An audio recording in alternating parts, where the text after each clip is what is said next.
ఈ లోకంలో రకరకాల బోధలు ఉన్నాయి, మిమ్మల్ని మెప్పించే బోధలు ఉంటాయి. మీరు ఎప్పుడైనా హోటల్కి వెళ్తారా? హోటల్కి వెళ్ళినప్పుడు మీకు మెనూ కార్డు ఇస్తాడా లేదా? మీ మెనూలో చూసి ఐటెంలు ఆర్డర్ పెడతాడా? వాడు తెచ్చింది మీరు తింటారా? మనం ఆర్డర్ పెడితే వాడు ఇచ్చాడు, అంతేనాక?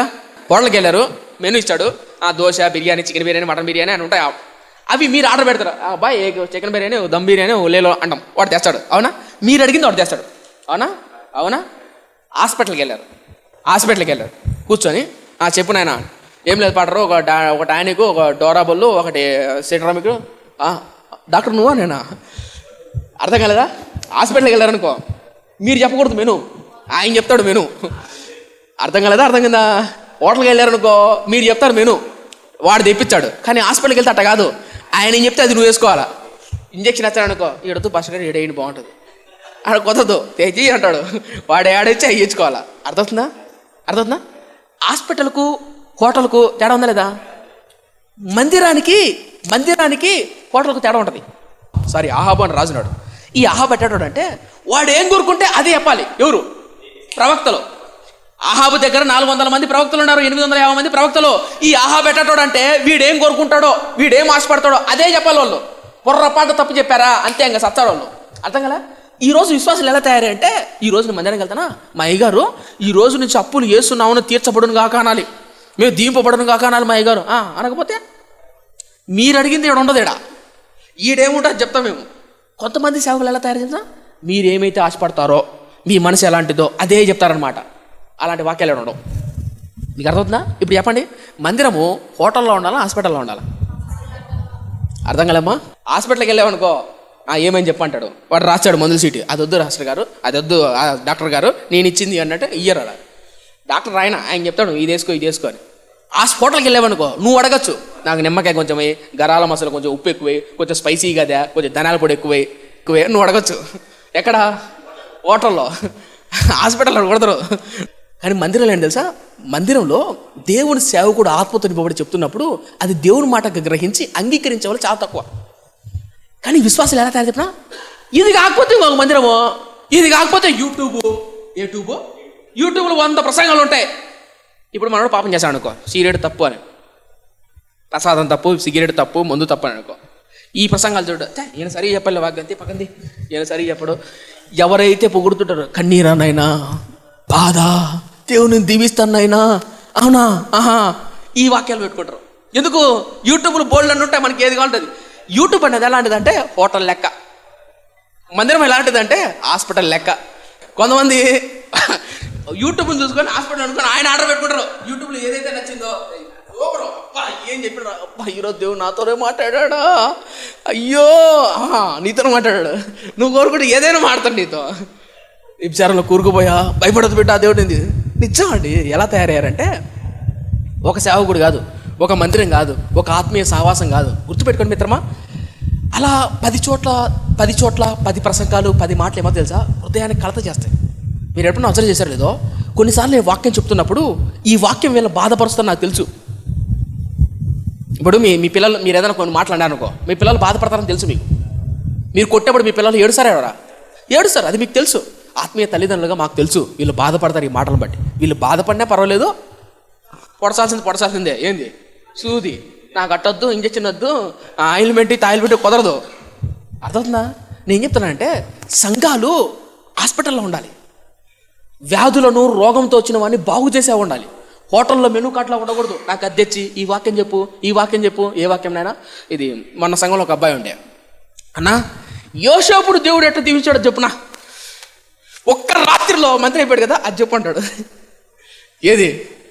యోసేపు ఎట్ట మంత్రి అంటే చెప్పు, అదే చెప్పమన్నా. శ్రమలు పడింది, కష్టాలు పడింది, 13 ఏళ్ళు జైల్లో ఉండింది, కష్టాలు ఉండింది, నిందలు మోపింది, ఒంటి మీద బట్టలు లేకుండా అన్నలు అమ్మేసింది, అదొద్దా? అదంతా వద్దు. కానీ ఆ రాత్రి ఎట్ట కళ వచ్చిందో, ఎట్ట దేవుడు లేవనెత్తాడు, అది కావాలన్నాం అనుకో, అది ఉంటే గూస్ బంప్స్ వస్తాయంట. అర్థం కదా? అర్థవుతుందా? కొంతమంది వాక్యాలు ఎలా తెలుసా, ఇదే కావాలి వాక్యం. మీరు గుర్తుపెట్టుకోండి, ఇదేం యూట్యూబ్ కాదు. దేవుడు ఇలా దీవిస్తాడు, దీవించడానికి 5 మెట్లు, దీవించడానికి 2 మెట్లు దొరకడానికి. వాక్యం యథాప్రకారంగా చదివేవాడు, యథార్థంగా బోధించేవాడు. ఇప్పుడు నా ప్రశ్న, యజ్రా శాస్త్రి వాక్యం అందు ప్రావీణ్యత కలిగినవాడా? ఇప్పుడు మనం చదువుతాం 6వ వచనం. ఎందుకు యజ్రా కన్నీరు గాచి ప్రార్థన చేశాడు?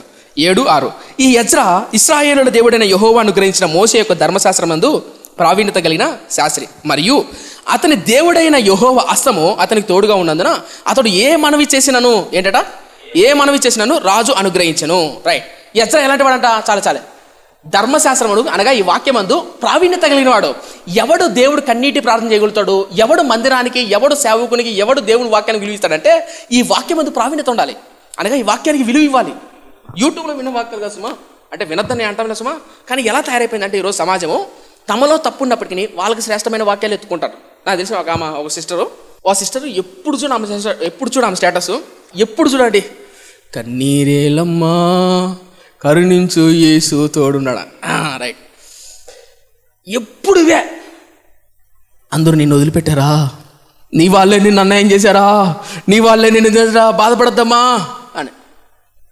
ఇంతకు ఎవర్రా అమ్మా ఏంట్రా అంటే ఏమంటే ఎవరో సంపాదిస్తే, ఎవరో కష్టపడి ప్రయాసపడితే ఈమె ఇంట్లో కూర్చొని తిని సోమరై కష్టపడని జాతరాక పిల్లలు కుటుంబం అంతా చెడిపోయి ఇరుగు పొరుగు ముఖాన్ని తుప్పుగా నుడుస్తా అంటే ఆ ఊస్తున్న ఉమ్మును తట్టుకోలేక ఇంట్లో వాళ్ళు ఉంటారు కదా, మీరు ఇప్పుడన్నా మారరా, నీ బతుకు ఏం జరిగేది ఇంట్లో వాళ్ళు అంటారు అనమాట. ఎవరిని? వాళ్ళని. ఆ ఇంట్లో వాళ్ళు అంటారు, ఈమె తుడుచుకోవాల్సింది పోయి పశ్చాత్తాపడాల్సింది పోయి ఏమంటో తెలుసా, నా ఇంటి వారు నన్ను అంటున్నారు. అబ్బా, నువ్వు నీతిమంతురా యథార్థవంతురా, మరి కూలి పనికి వెళ్ళి పొద్దున్న సాయంత్రం కష్టపడి నువ్వు వెళ్తా అంటే నిన్ను అంటున్నారు వాళ్ళు. నీకు అర్థం కదా? అర్థవుతుందా? ఇప్పుడు చెప్పండి, ఈమెకి ఎందుకు ఆ వాక్యం పెట్టుకోవాలనిపించింది? ఈమె యోబు అనమాట. చూసావు ప్రభా నన్ను ఈ మాట అంటున్నారు. నేను ఎందుకంటారు? నాకు ఫోన్ చేసి ఇరుగు పొరుగు వారు ముఖాన్ని ఊచార సంజో ఏమన్నా చేసిన పళ్ళటాటి. పోనీ ఇరుగు పొరుగు వాళ్ళు ఎవరంటే ఈ పక్క మామ, ఈ పక్క మేనమామ, ఈ పక్క పెదనాయన, ఈ పక్క చిన్నాయన, ఆ పక్క ఇంకో నాయన, అందరూ చుట్టాలే. ఎక్కడ? ఇంటి చుట్టూ. ఈ ఇంటి చుట్టూ చుట్టాలందరూ ఒకేసారి మీద పడుతున్నారు. ఎందుకు మీద పడతారు అంటే ఇవి చేసే పనులు అట్టున్నాయి. పోనీ ఇవి చేసే పనులు అట్టున్నప్పుడు అవతల ఉన్నటువంటి కుటుంబ సభ్యులు ఉంటారు కదా, కూతురో కొడుకో భర్తో భార్య అంటారు. బుద్ధుందా? ఇరుగు పొరుగు వారి చేత నీ మాటలు అనిపించుకుంటున్నావు? సిగ్గుందా?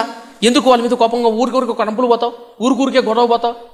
ఊరికి ఎవరు గొడవలు పోతారు చెప్పిన? ఇంటికాడ ఖాళీ కూర్చున్నాడు బుర్ర ఏ పని చేయదన్నమాట. వాళ్ళు కూర్చున్న వాళ్ళు ఎక్కువ గొడవలు పెట్టుకుంటారు. ఏ పని పాట చేసినాడో వాళ్ళు గొడవలు ఎక్కువ ఉండవు. ఎందుకు? పొదల పని పోయినామా, ఈ కూలి వస్తుందా రాదా, ఈడో కూలి ఏమవుతుంది, ఈరోజు ఏ పని, వాతి పనులు ఉంటాయి. ఎవడో ఎక్కువ గొడవలు పెట్టుకున్నాడు, ఇంటికాడ ఖాళీ కూర్చోన్నాడు, ఆ పని పాటలను గొడవలు పెట్టుకుంటాడు. మీకు అర్థందా నేను చెప్తున్నా అంటే? ఈ పని పాటలను గొడవలు పెట్టుకుంటారు అన్నమాట.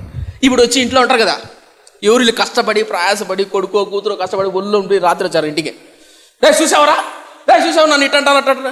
మేము పొద్దున్న నుంచి కష్టపడినామో ఏం చూడాలమ్మా, వాళ్ళతో ఇంత గొడవ ఎందుకమ్మా అంటే, చూసావా ప్రభువా నన్నే అంటున్నారు. ఆ రోజు పొద్దున్న స్టేటస్ వస్తుంది ఇంకా ఏమని, నా వాళ్ళే నన్ను నిందిస్తున్నారయ్యా, నా వాళ్ళే నన్ను అవమానిస్తున్నారయ్యా.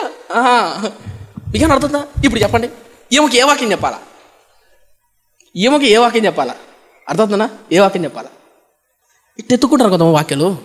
ఇప్పుడు ఇదే ఎజ్రా ప్రవక్త చెప్తే ఏమైంది తెలుసా? ఇప్పుడు అదే అలాంటి వ్యక్తులకు యథార్థమైన మాటలు చెప్పండి, నచ్చవు. అప్పుడు ఏమని చదువు సరిగ్గా లేదులే కానీ ఈరోజు సాయంత్రం వెళ్ళి యూట్యూబ్లో చూసుకుందాం, దేవుడు మాట్లాడతామని. నిజమండి, హోటల్లా చేశారు సంఘాలను, హోటల్లా చేశారు. హోటల్ అంటే ఏం తెలుసా? మీరు ఏం అడిగితే అది ఇస్తారు. ఇప్పుడు ఇంటికి వెళ్ళారనుకో, దేవుడు దీవించేది ఎలా అని కొట్టండి, యూట్యూబ్లో బోల్డ్ అని వచ్చాయి. ఈరోజు వాగ్దానం కొట్టండి వచ్చాయి, దేవుడు ఎలా దీవిస్తాడు కొట్టండి వచ్చాయి బోల్డ్ అని. కానీ మందిరం అట్లా ఉండదే. మందిరం ఎప్పుడు సార్ డాక్టర్ పెద్ద దబ్బలంలాగా దున్నపోతగా తెలుస్తుంది, అది పట్టుకో ఉంటాడు రెడీగా. ఎప్పుడెప్పుడు మందిరానికి వచ్చి ఎప్పుడెప్పుడు వేద్దామని ఉంటాడు. ఈ పాస్టర్ ఏంది ఎప్పుడు మమ్మల్ని దీవించడు అని అనుకుంటారు మీరు. కానీ విషయం ఏంటంటే, ఆ ఇంజెక్షన్ లేకపోతే, ఆ వాక్యం లేకపోతే యథార్థంగా బతకలేం. కన్నీటి ప్రార్థన రాదు. కాసేపు నొప్పి అనిపించినా తర్వాత ఆరోగ్యం బాగుంటుంది, కాసేపు బాధ అనిపించినా తర్వాత ఆరోగ్యం బాగుంటుంది. ఎజ్రా ధర్మశాస్త్రం అందు ప్రావీణ్యత కలిగిన వాడు కదా, ఇలా ఏడ్చాడా. ఏడ్చిన తర్వాత ప్రజలందరూ పిలిచాడు, ప్రజలందరూ రండి, ఎవరిని? యూదా ప్రజలందరూ. ఎవరు యూదా ప్రజలు? పెళ్లి చేసుకున్నారు కదా, ఆ పెళ్లి చేసుకున్న ప్రజలందరూ వచ్చారు. వస్తానే వాక్యం ప్రకటించాడు. ఎవరు? ఎజ్రా వాక్యం ప్రకటించారు. మీరు చేసిన తప్పు ధర్మశాస్త్రం వెళ్ళలేదు. ఎంత పాపం చేశారా మీరు, ఎంత నీచంగా ప్రవర్తించారా. ఇప్పుడు చూడండి ఎజ్రా 10వ అధ్యాయం మొదటి నుంచి. ఎజ్రా ఏడ్చుచు దేవుని మందిరం ఎదుట సాష్టాంగపడుచు, కనిపించిందా? ఏడ్చున్నాడా నవ్వుతున్నాడా? ఏడుస్తున్నాడు. ఎవరు? ఎజ్రా ఏడ్చు మందిరం ఎదుట సాష్టాంగపడుచు పాపము ఒప్పుకొని ప్రార్థన చేశాను. ఇశ్రాయేలులో పురుషులు స్త్రీలు చిన్నవారు మిక్కిలి గొప్ప సమూహముగా అతని యొద్దకు కూడి వచ్చి బహుగా ఏడవగా. బహుగానా కొంచెంగానా? బహుగా ఏడవగా ఉందా లేదా? రైట్. తర్వాత ఒక్క పేజీ తిప్పండి తర్వాత చదువుకుంటూ పోతే లేట్ అయిపోద్ది. తిప్పారా? 9వ వచనం. యూదా వంశస్థులందరూ బెన్యామీనులందరూ ఆ 3 దినములలోగా, ఎన్ని దినాలు? 3 దినములలోగా యెరూషలేమునకు కూడి వచ్చిరి. ఆ 9వ నెల, ఆ నెల 20వ దినమున జనులందరూ దేవుని మందిరపు వీధిలో కూర్చొని గొప్ప వర్షము చేత తడియుచు ఆ సంగతిని తలంచుట వలన ఆ సంగతిని తలంచుట వలన డాష్ వణుకుచుండిరి. కనబడిందా? ఏమవుతున్నారంట? దేనికి తలంచి? ఆ సంగతి తలంచది. ఏ సంగతి అది? పైన యెజ్రా ప్రవక్త వాక్యం ప్రకటించాడు తప్పు తప్పు అని. ఆ సంగతి గుర్తొచ్చేసరికి వణుకు పడుతుంది ఒక్కొక్కడికి. అర్థవుతుందా?